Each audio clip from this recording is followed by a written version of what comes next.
students. So class 10 students, ICSE students, please see string based programming we were doing. So now today we will do important program which is based on pattern based. So today I'll start pattern based program. What you have to do, I'll tell you. Suppose I have written this pattern A, B, C, A, B, C, D, A, B, C, D. So the program is write a Java program to write this pattern. Output should be like this. So what you will do in these programs, firstly you have to see how many rows and how many columns. So listen students, how many rows? Rows you will take horizontally, fine, and column you will take vertically. So I am writing here row 1 because I have to clear your logic. Row 3, row 4, row 5. In the same way, column 1, column 2, column 3, column 4, column 5. So in pattern based program, firstly focus that how many rows and how many columns. So by the conclusion, we came rows are from 1 to 5 and columns are also 1 to 5. Now I will relate both rows and columns. How? In row 1, how many columns are there? 1. In row 2, how many columns are there? 2. In row 3, how many columns are there? 3. 1, 2, 3. In row 4, how many columns are there? 1, 2, 3, 4. Row 5, 1, 2, 3, 4, 5. So it means if there is row 1, column 1, row 2, column 2, row 3, column 3, row 4, column 4, row 5, column 5. So students, what I do, if I give you that you have to write this pattern according to the row wise. So what you will do, you will complete firstly first row, first column. Then you will start with second row. Then you will complete till second column. Then you will start with third row. You will complete till third column. Then fourth row. You will complete fourth column. Then fifth.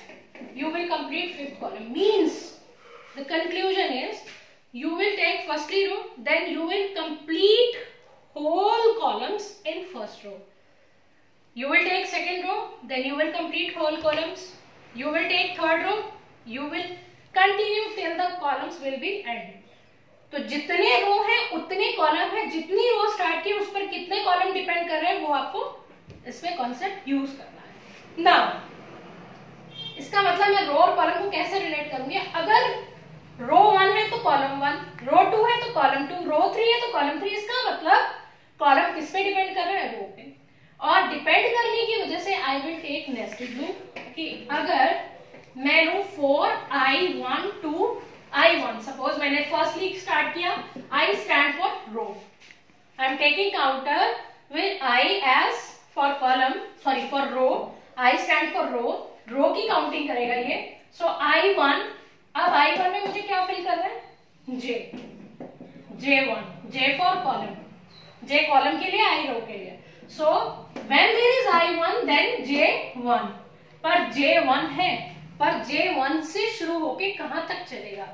I पर depend है तो you will right J less than equal I। क्यों? I1 है तो J कहां से कहां तक चल रहा है? 1 to 1, मतलब सिर्फ एक। फिर I2 हो जाएगा। I2 कैसे होगा? I प्लस प्लस करके, ठीक है। जब I2 होगा तो J कितना चलेगा? 1 to 2। जब I3 होगा तो J कितना चलेगा? 1 से 3। तो डिपेंडेंसी कैसे की मैंने कि if you are taking I, you are taking J which is depending on I। तो कहने का मतलब ये, अगर आपने रो लिया है तो कॉलम का रिलेशन आपने कैसे निकाला कि कॉलम किस पे डिपेंड कर रहा है? रो पे। जितनी नंबर है रो का, मान लो रो नंबर 4 है तो कॉलम कितना जा रहा है? 1 to 4। तो इसका मतलब 1 to I जितना है उतनी ही रेंज जा रही है 1 से, ठीक है। अब आपने ये कर दिया। अब क्वेश्चन आता है, नाउ द क्वेश्चन इज क्या मुझे कैरेक्टर प्रिंट करना है, तो एसओपी में अब आपने यहाँ पर 5 लिया तो i प्लस प्लस और यहाँ पर j प्लस प्लस। अब एसओपी वाली स्टेटमेंट में in system dot out dot println you will write a, जब i1 j1 a प्रिंट हो गया।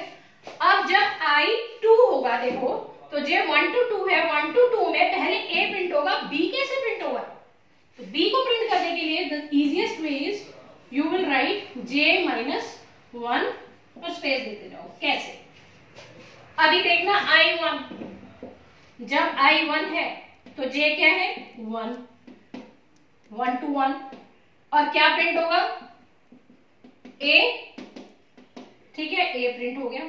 a प्लस j कितना 1 माइनस 1 इज 0, तो a plus 0 is actually a, तो क्या प्रिंट होगा a, तो ये 1 टाइम हुआ। अब क्या हो गया i2 नेक्स्ट टाइम, तो j कहां से कहां तक चला 1 to 2, j कहां से कहां तक चला, देखो i2 है तो j कितना चला है 1 to 2, इसका ना j 2 टाइम्स चलेगा, तो इसका मतलब यह है कि 2 बार चलेगा j, 1 और 2, पर 2 बार में कैसे। अब जब j1 है, i2 में j1 है, तो i2 में j क्या है 1 है, तो फिल कीजिए 1 माइनस 1 a। जब i2 में j2 है, तो आप देखिए a प्लस, ये मैं फॉर्मूला लिख रही हूं ना, 2 minus 1, 2 minus 1 is 1, a plus 1 क्या है एक्चुअली b, तो नेक्स्ट टाइम क्या प्रिंट हो जाएगा b। Again I am repeating, दोबारा देखिए इसको, जब i3 है, i3 हुआ तो j कितना चलेगा 1 से 3, 1 2 3, अब वैल्यू ऐड करते जाइए। a में क्या होगा 1 माइनस 1, मतलब a प्लस 0 इज a। अब i3 में ही जब j2 होगा तो a plus 2 minus 1, 2 minus 1 is 1, a plus 1 is b। जब i3 j3 तो a plus 3 minus 1, a plus 2, a plus 2 is c, कि a में 2 इंक्रीमेंट हुआ, तो a b c, देखिए थर्ड रूप उसमें। इसी तरह से जब j4 होगा, अब मैं देखो इस चीज को और क्लियर करती हूं, ये रब करके ध्यान से देखना, जब i4 होगा तो j कितना चलेगा 1 2 3 4, 1 2 3 4 में देखिए, अब यही फॉर्मूला में फिल करूंगी, प्रिंट होगा जब a प्लस j क्या 1, 1 माइनस 1, यहाँ क्या प्रिंट हो जाएगा a i4 में। जब i4 में j2 होगा a plus 2 minus 1, that is b। i3 a plus 3 minus 1, that is c। a plus 4 minus 1, that is a plus 3, a plus 3, a में 3 का इंक्रीमेंट होगा, क्या होगा d। इस तरीके से इसी तरह i5 हो जाएगा, तो आगे i5 में j5 तक चलेगा 1 to 5 और j5 में a प्लस 4 जाएगा, तो क्या होगा e। So in this way you will print, and I am writing now source code. So that was the logic. Again I am repeating, pattern based question में you will see only how many rows, how many columns, और कितनी रो पर कितना column चल रहा है उसको आपने रिलेट करना है, and then you will print the characters. तो अभी इसको मैं लिखती हूँ, import java.util.star class pattern public void main। तो मैंने आपको बताया how many rows you will take, I have taken 5 rows, so n equal 5, int I equal 1, 1 to n means 5 rows, and j is actually stand for column which is depending on row, that's why I have taken j 1 to I. Then in SOP statement I have mentioned here character form. You can write or you may write, but the thing is that you have to write, clearly speaking. Sometime there may be error, so that's why I have written character form. So you have to write char form, because if a plus 3, so a plus 3 means you will increase 3 character in a, and that's why I have written char, means in a proper character form you will take the print. So system dot out dot print, you will not write println. अगर आप println लिखेंगे तो पहले character print होगा, उसके बाद जैसे A suppose ABC को प्रिंट करना है तो A देन B फिर यहाँ आएगा, आपको तो सेम लाइन में करना है with space. So that's why I have written system dot out dot print. Then you will write the character, then space, then character, then space, then character. जब आप nested loop कॉलम के रूप से बाहर आएंगे then you will write println, because ये पूरा column print करने के बाद नेक्स्ट लाइन शुरू होगी. That's why you are writing system dot out dot println. So that was your program. Thank you.